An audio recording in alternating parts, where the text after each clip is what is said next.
আসসালামু আলাইকুম। আশা করি সবাই অনেক ভালো আছেন। আমিও ভালো আছি।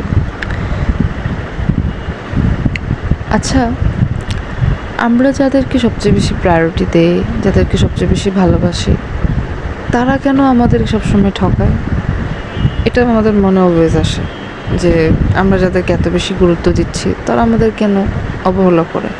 আসলে আমরা তাদের কাছে নিজেদেরকে সস্তা বানিয়ে ফেলি। এই কাজটা একদমই করা যাবে না। এই কাজটা একদমই করা যাবে না। নিজের কাছে নিজে মূল্যবান হন, নিজেকে গুরুত্ব দেন, নিজের লাইফটাকে সুন্দর করেন, নিজের ক্যারিয়ারের দিকে ফোকাস দেন। এরকম হাজারো মানুষ আপনার পিছনে করবে। আচ্ছা, আমি আমার স্কিন নিয়ে একটা গল্প শেয়ার করব বা এক্সপিরিয়েন্স বলতে পারেন। 2022 সালে জানুয়ারির দিকে আমার মুখে এক্সট্রিমলি অ্যাকনি হয়, অনেক বেশি পিম্পল হয়। তো তখন এমন অবস্থা হয়ে গেছিলো যে আমাকে যেই দেখতো সেই বলতো যে এই অবস্থা কেন তোমার। তো আমার কাছে খুব খারাপ লাগতো, আমার স্কিন এত পরিমাণ পিম্পল হয়ে গেছিলো। পরে আমি ডাক্তার যখন দেখাই, তখন ডাক্তার আমাকে কিছু লোশন ওষুধ যেটাই হোক দেয়। তো আমি ওটা প্রায় 4-5 মাস ইউজ করি। তো এর মধ্যে আমি আবার কক্সবাজার ঘুরতে গেছিলাম মাঝখানে।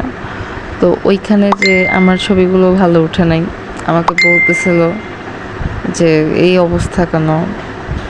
আমার যখন অ্যাকনি হয়েছিল, আমার প্রচুর পরিমাণে ডিপ্রেসড লাগতেছিল যে আমার মুখে অ্যাকনি হয়েছে, মুখটা কি বাজে দেখাইতেছে।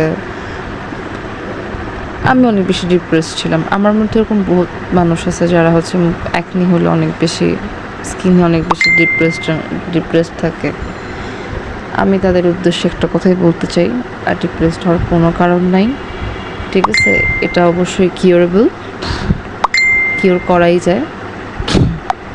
সো কী বলে, এটা নিয়ে একদম দুশ্চিন্তা করা যাবে না, একদম রিল্যাক্সভাবে বিষয়টাকে হ্যান্ডেল করতে হবে। নিজের কাছে নিজেকে প্রায়োরিটি দিতে হবে, নিজেকে ভালোবাসতে হবে।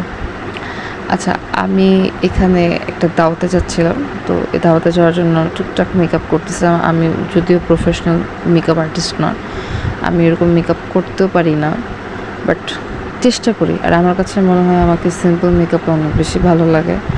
সো আমি এখানে জাস্ট ফেসটাকে ভালোভাবে ক্লিন করার পরে আমি ইউজ করেছি মোস্ট ভাইরাল কোজারেক্সের স্নেল মিউচিন। দেন আমি ইউজ করেছি একটা সানস্ক্রিন, যেটা খুবই ভালো অয়েলি অ্যাকনি প্রোন স্কিনের জন্য।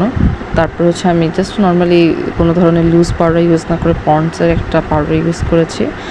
হালকা ব্লাশ অ্যান্ড একটু কাজল, খুবই লাইট মেকআপ। আর আমার এই মেকআপই অনেক বেশি ভালো লাগে এখন, যেহেতু অনেক বেশি গরম অ্যান্ড সামারের জন্য এরকম টাইপের মেকআপই আই থিঙ্ক বেস্ট।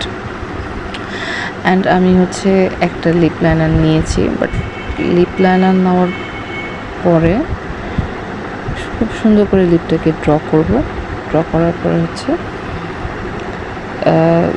লিপস্টিক হিসাবে লিপ লাইনারকে লিপস্টিক হিসাবে ইউজ করেছি। সো তারপর আমি আরেকটা লিপস্টিক দিই, যেটা আমি মিনিসো থেকে নিয়েছিলাম, যেটা গ্ল্যাম। অ্যান্ড এটা একটা নিউড কালারটা খুবই সুন্দর, আমার কাছে অনেক বেশি ভালো লেগেছে। অ্যান্ড আমি মেহেদি দিয়েছিলাম ঈদের কয়েকদিন আগে, বাট আমার মেহেদিটা একদমই নষ্ট হয়ে গেছিলো। তো আমি লিপ লাইনার নিয়ে একটু সুন্দর করে ড্র করে দিতেছিলাম। সো কী বলে, এটা আমার মেকআপ লুক।